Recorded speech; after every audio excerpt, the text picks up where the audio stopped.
This is your armed forces.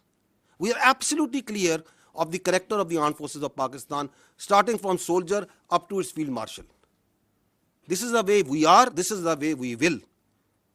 اگر کوئی اپنی ذات کے لیے, اپنے ڈیلوژنل مائنڈ سیٹ کے لیے, اپنی نارسس سوچ کے لیے اس آرمڈ فورسز کو اور اس کی لیڈرشپ پہ اٹیک کرتا ہے, then we will also come bare knuckle. There should be no doubt on that. اور that's why we request again and again کہ آپ کی سیاست ہوگی. ہم رسپیکٹ کرتے ہیں تمام سیاسی پارٹیز کو, تمام سیاسی شخصیات کو, لیکن آپ اپنی سیاست کو برائے مہربانی پاکستان کی افواج سے دور رکھیں. ہمیں اس میں نہ گھسیٹیں. We don't want to be part of your politics. آپ اپنی سیاست خود کریں, جو کرنا ہے کریں, لیکن اس فوج کو اس سے دور رکھیں. اس لیے ہمیں کچھ چیزیں بڑی کمیونیکیٹ کلیئرلی کرنے کی ضرورت ہے. پہلی بات تو یہ ہے کہ افواج پاکستان اور اس کے عوام کے درمیان کسی کو اجازت نہیں دی جا سکتی کہ وہ درار ڈالے. Why? Because this is your only armed forces that you have. You don't have a choice. This country doesn't have any other armed forces.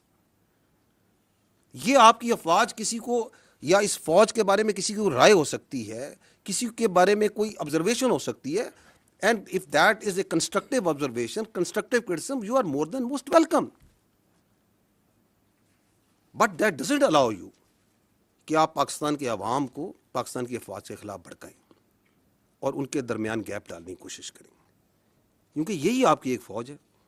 یہی فوج ہے جو کہ ہندوستان کی جو ہندتوا وہاں سوچ ہے, جو ان کی ہیجومینک ڈیزائنز ہیں, اس کے اور پاکستان کے عوام کے درمیان یہی فوج ہے جو ڈھال کے طور پہ کھڑی ہے. یہی فوج ہے جو کہ خوارجوں کے, خوارجین کے اور دہشت گردوں کے, اور جو افغانستان سے بیس آف آپریشن کو استعمال کر کے ہندوستان آپ پہ فتنہ الخوارج, فتنہ ہندوستان اور دہشت گردی ہے, اس کے اور عوام کے درمیان کون سی فوج کھڑی ہے؟ یہی فوج کھڑی ہے.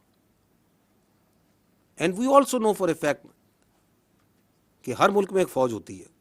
مشہور جملہ ہے نا, there will always be an army in a country, if it's not yours it will be of your enemy. یہی کہا جاتا ہے نا.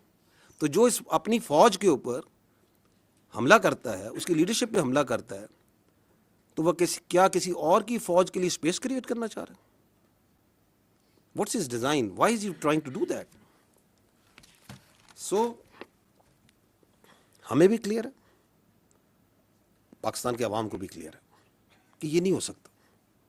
Because they understand, we understand, yes you can fool some of the people all the time. You may also fool all of the people some of the time, but you can never fool all the people all the time. So that's where we stand now. اس شخص سے جب کوئی ملتا ہے تو آئین, قانون اور رولز کو بالائے طاق رکھ کے he plays the narrative against the state of Pakistan and especially the armed forces of Pakistan and its leadership. آپ مجھے بتائیں یہ کون سے آئین, قانون اور رولز میں اس بات کی اجازت دی جا سکتی ہے؟ کون سی سیاست پاکستان میں اس بات کی اجازت دیتی ہے کہ you go and meet a convict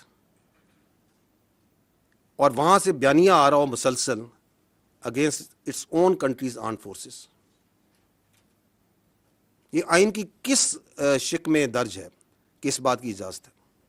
you talk about the article 17 freedom of association, بڑا کلیئر لکھا ہے کہ فریڈم آف ایسوسیشن کی اجازت ہے, پولیٹیکل ایکٹیویٹی کی اجازت ہے, سبجیکٹ ٹو ریزنیبل ریسٹرکشنز. کون سی ریزنیبل ریسٹرکشن؟ کوئی ایسی چیز کی اجازت نہیں دی جائے گی جو کہ سیکورٹی اور انٹیگریٹی آف اسٹیٹ کے خلاف ہوگی. لکھا ہوا یا نہیں لکھا ہوا؟ آرٹیکل 19 کہتا ہے کہ فریڈم ایکسپریشن کی اجازت ہے, بالکل ہے, لیکن ایسی فریڈم ایکسپریشن کی اجازت نہیں دی جا سکتی جو کہ سیکورٹی, انٹیگریٹی اور ڈیفنس آف پاکستان کے خلاف ہو. لکھا ہوا یا نہیں لکھا ہوا؟ تو یہ کون سا قانون ہے, کون سا آئین ہے, کون سے رولز ہیں جس کے تحت آپ ایک کنوکٹ سے ملتے ہیں اور وہ پاکستان کی فوج کی, اس کی لیڈرشپ کے خلاف بیانیہ بنائے؟ ہماری سمجھ سے یہ بالاتر ہے. اور کس فوج کے خلاف بیانیہ بنا رہا ہے؟ اور کس پیٹرن میں بیانیاں بنا رہا ہے. کہ پہلے بیانیاں بناتا ہے یہیں سے بیٹھ کے کہ ریمیٹنسز بند کر دیں پاکستان کی تاکہ پاکستان ڈیفالٹ کر جائے. آئی ایم ایف کو لیٹر لکھیں کہ پاکستان کے ساتھ کوئی معاہدہ نہ کریں تاکہ پاکستان ڈیفالٹ کر جائے. سول ڈس اوبیڈینس کریں, بجلی کے بل نہ دیں تاکہ پاکستان میں انتشار پھیلے. اور پھر کہتا ہے, یہ بھی آپ نے حال ہی میں آپ کو ابھی چند دنوں کی مثال, پچھلے چند دنوں پرانی مثال دیتا ہوں. اور پھر کہتا ہے کہ اس فوج کی لیڈرشپ کو ٹارگٹ کریں, اس لیڈرشپ کو ٹارگٹ کریں جس نے آپ کو مارکہ حق میں بنیان و مرصوص میں اپنے سے 8 گنا بڑی اکانومی فوج کے آگے کھڑے ہو کے دکھایا, عزت دلوائی. اس کو ٹارگٹ کریں. Who would like that? Will anyone in Pakistan will have that agenda? That agenda can only come from someone sitting in Delhi. Someone sitting and guiding that, جو چاہتا ہے کہ یہ فوج خارجیوں کے خلاف, دہشت گردوں کے خلاف جو آپ کی ڈھال بنی ہوئی ہے, جو جانیں دے رہی ہے, جو قربانیاں دے رہی ہے, وہ نہ کریں. اور تو کہیں سے یہ ایجنڈا نہیں آ سکتا, اور تو کہیں سے یہ بیانیہ نہیں آ سکتا. I will show you a clip.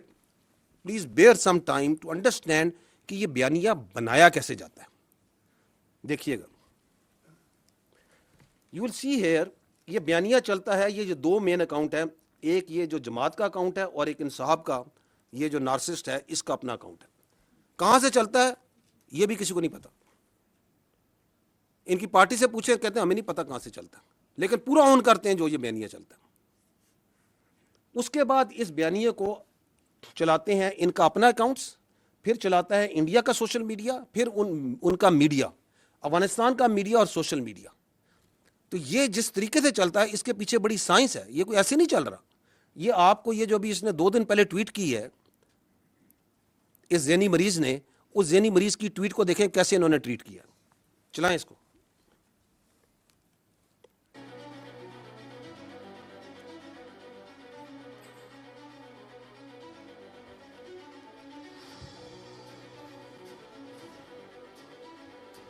یہ آپ کی ٹویٹ ہو رہی ہے.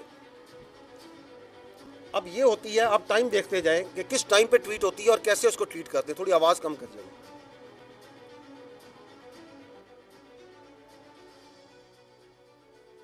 پھر یہ اس کے اکاؤنٹس آتے ہیں باری باری, ایک ترتیب اور تواتر کے ساتھ یہ کام چلتا ہے. So there is a lot of coordination from accounts in social media. اور آگے میڈیا بھی دیکھیں کہ انڈین میڈیا بھی اس میں کیسے جمپ کرتا ہے. اس کے ساتھ ساتھ ان کے ریجنل اکاؤنٹ, کوئی ادھر کا, کوئی باہر کا, کوئی یو کے کا, وہ سارے شامل ہو جاتے ہیں.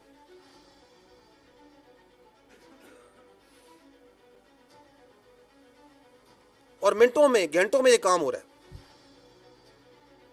سو there is a lot of organisation, there is a lot of system behind how this is pulled.